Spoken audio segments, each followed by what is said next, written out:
My question is about election integrity. I have a couple points before that. First off, I actively do not want to hear from the far tables. I only want to hear from the three on this point because we're running out of time. I would humbly suggest that everybody else kind of follow the same pattern.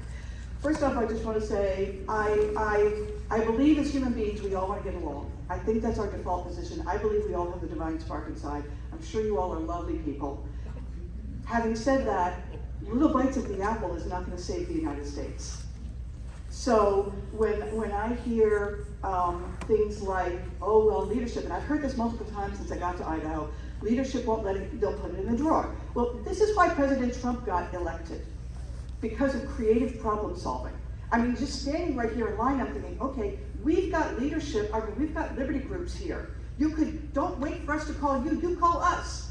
Say, hey, there's this bill I'm introducing, I have a feeling it's gonna get put in a drawer. And we can make phone calls to the leadership. Because if the leadership, I don't care what district the leadership is in, if he is stopping you from voting on something, that affects us.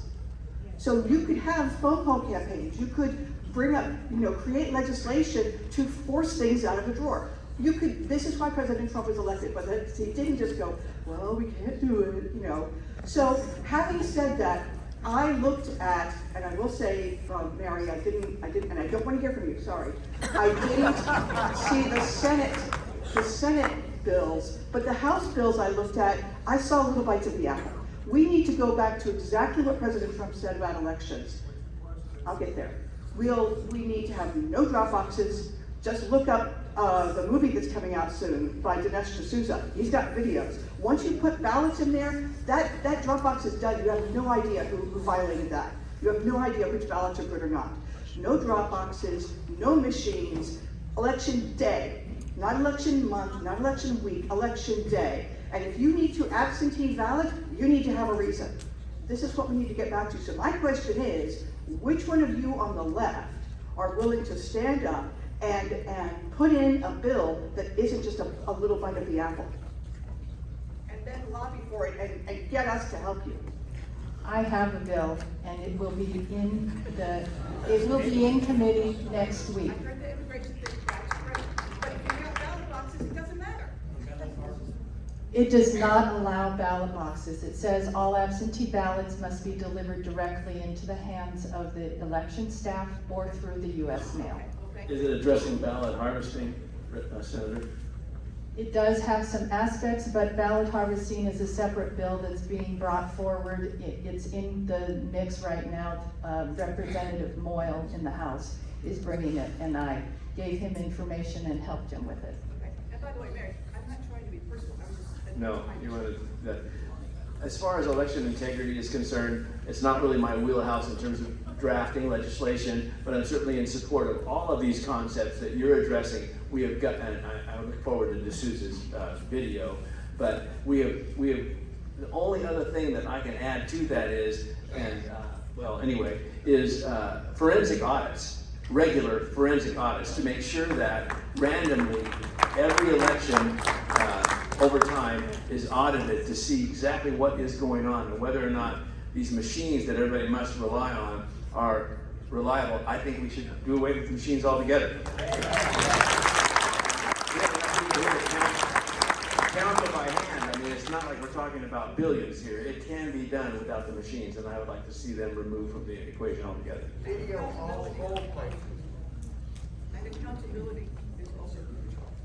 Yeah, and I think that I want to address one part of your statement about taking bites of the apple. One of the things that has happened, right, is we lose our liberties slowly, and sometimes we have to fight for them just like a battle in a war. We got to fight for them one hill at a time. And so I would support a bill that would take us back to election day and when you used to have a reason to vote absentee, but I will support a bill that cleans up that there's no ballot harvesting, there's no ballot boxes out anywhere besides at the election office, so you have to deliver them there. I have a 90-year-old mother-in-law that lives with us, and I take her ballot down, and because I don't trust the post office, and so I take it down and deposit it before election day for her, because I think it's important that she vote. It is difficult for her to get around. So there are things that, there are reasons, but I think that's a valid reason. She could still get an absentee ballot. But sometimes we have to be willing to take our liberties back one at a time, as well as try for the whole thing and then take what you can get. The liberals have done that forever, and they're on the verge of destroying our country through that method. And I think we need to be willing to use the same tools they do. We've got a number of bills in play. I'm not, if you lumped them all together, you'd probably be happy with it. But like Senator Vick said, you have a greater chance of success if they're sort of singularly focused. When you have a number of different issues in an individual bill, it gets really, well, a lot easier for somebody to find one little thing wrong and tears the whole thing down. So that's a big part of why they come in separate pieces. We do have, it's been mentioned, we've got a ballot harvesting bill in play. We had one last year. I think we all voted for it, at least those of us in the House. I'm not sure if it got to the Senate or not. But if it did, I imagine everyone here voted for that as well. Didn't make it to the Senate, okay. It's in a drawer. So I've got one bill that I'm helping Senator Souza with, and that's moving the date for unaffiliated to be the same date to declare as everyone else. And what that'll do is make it harder for them, hopefully, to switch sides and vote in our primaries and then switch back. So we do have some things like that going on. I think a lot of us are working on similar, issues related to the bigger picture. And I hope that answers your question. What's the number of the ballot? I don't remember. House I can Bill- find it for you. House Bill 439, I think, yes, 439. Oh, I'm sorry, that's the unaffiliated bill. The ballot harvesting, I don't recall. Moyles bill. Yeah, he did. My name is Art Mackenberg, and I'm running for State Attorney General. And I will tell you that if the governor operates outside of his or her capacity when I am the Attorney General, I will sue them to stop it in court. Here's my question.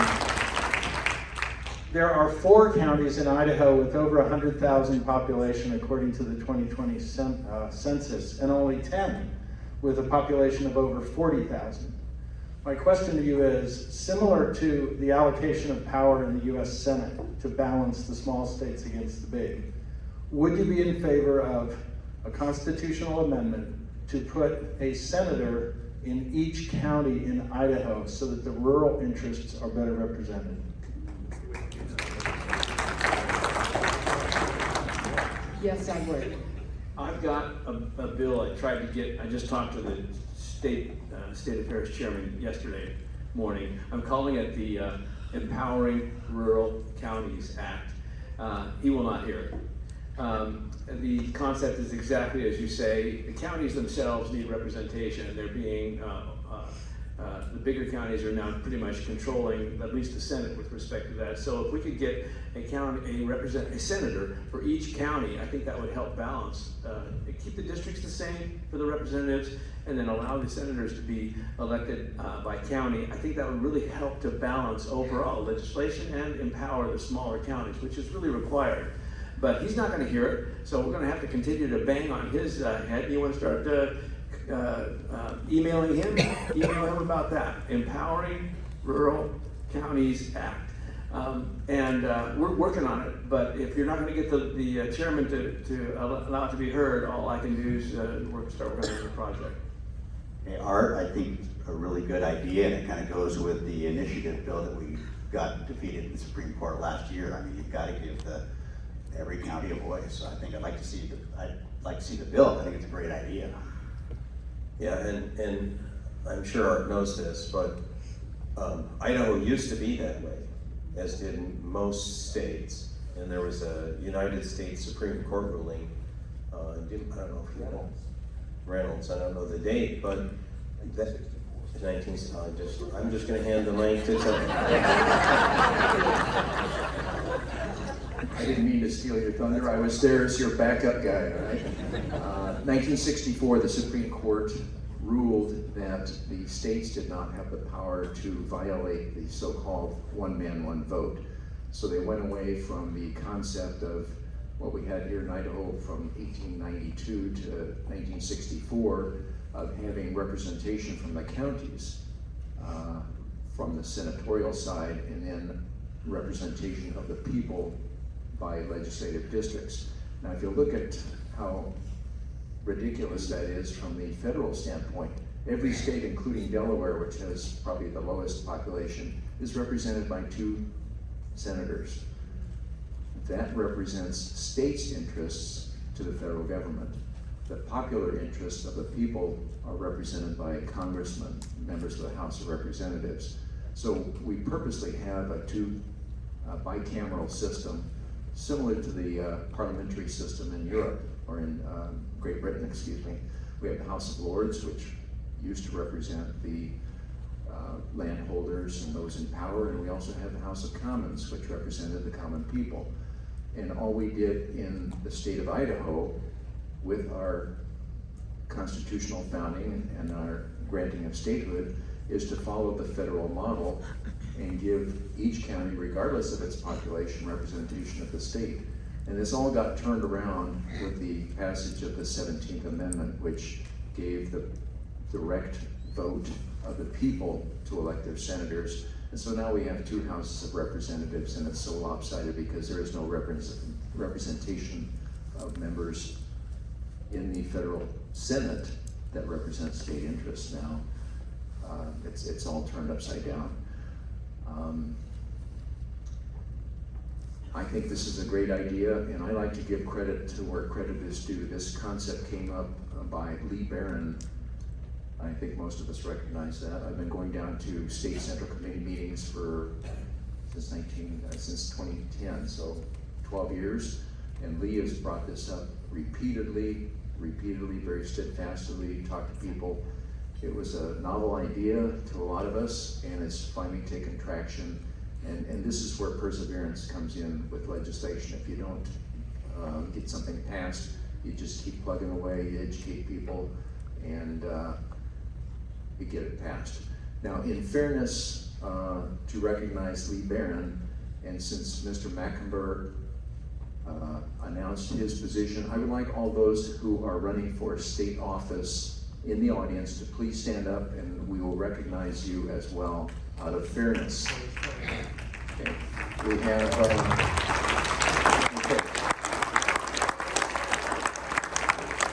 Let's please stand up so I can recognize you. We have Brandon Wolf, who is running for state controller from the great city of Whitney, Idaho, the birthplace of one of the great patriots of Idaho, Ezra Taft Benson, who wrote The Proper Role of Government. If you haven't read that pamphlet, it's very short, a half-hour read. You need to do that. It defines the proper role of government. We also have Raul Labrador, who is running for Attorney General. We have our own beloved Mary Souza, who's running for Secretary of State. We have Janice Medea, who's running for governor. This is not a popularity testament. We have. All right, very good. And we also have Dorothy Boone, who is a representative that also serves on the Education Committee. She's also running for Secretary of State. Is there anybody that I missed? Well, Art McIntyre is running for Secretary of State. He's already self-announced. Oh, forgive me. Ben Taves is running for, okay, that's for state office. And is there anybody else that we've missed? You messed up Art McIntyre. He's running for Attorney General. Attorney General, I apologize so much, Art. That's it.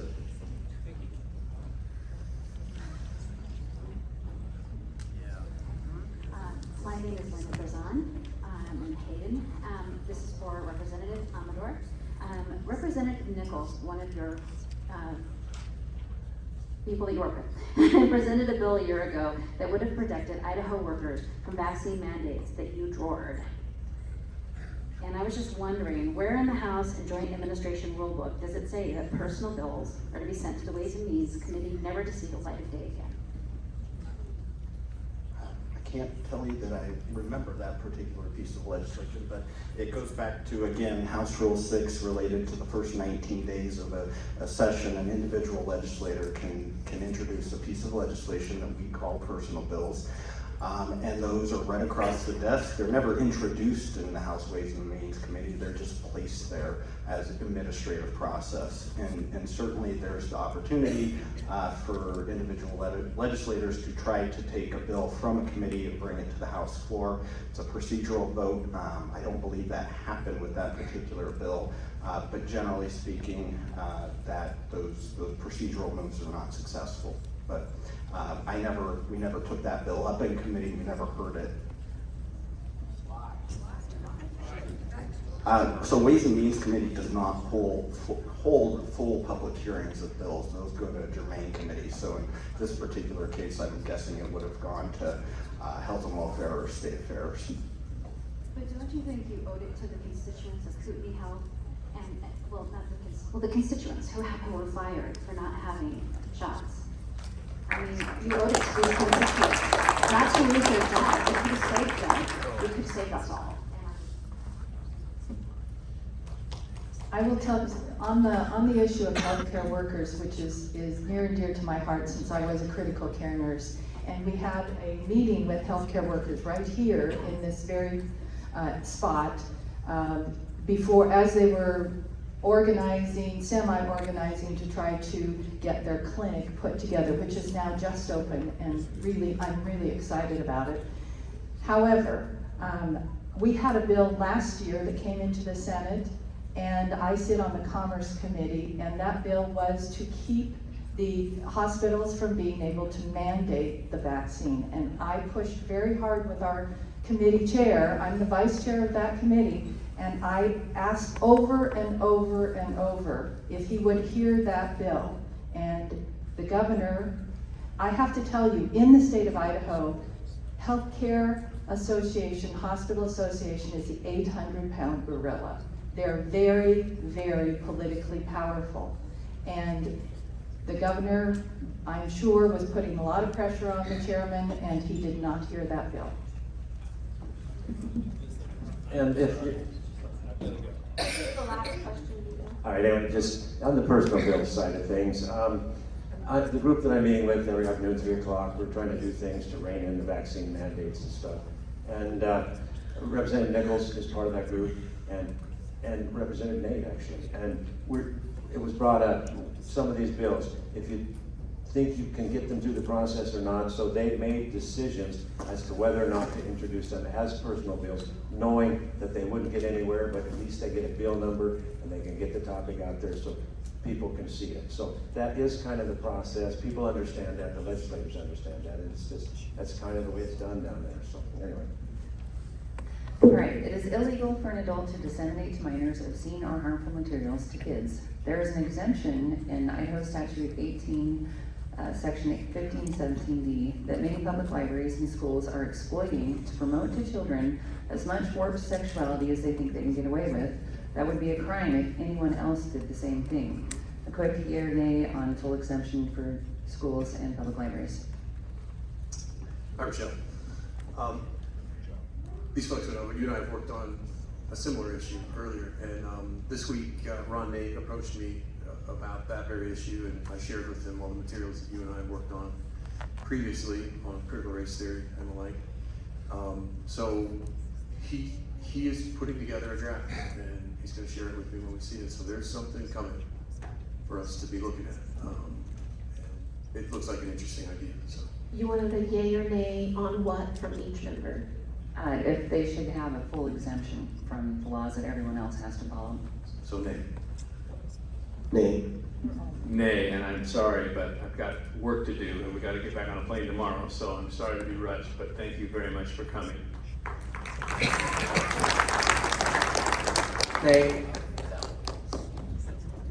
No. No. Nay.